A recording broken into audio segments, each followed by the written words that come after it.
RCB defending champion, IPL मा सबैभन्दा बढी फ्यान फलोइङ भएको team royal challengers Bengaluru.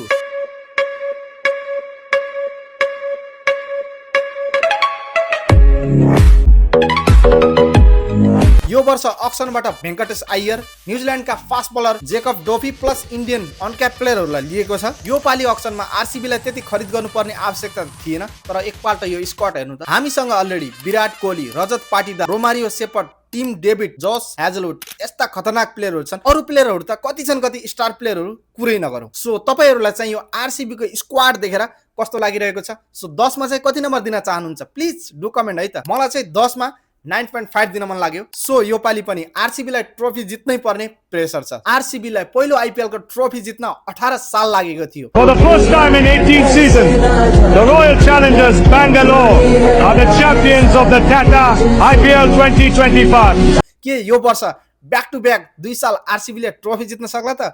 Don't forget to comment guys. So next video चाहिँ कुन टिमको प्रिभ्यू गरौ त? त्यो पनि प्लिज भन्नै पर्ने आवश्यक छैन होला। So thank you so much for watching. सबैजनालाई जय नेपाल।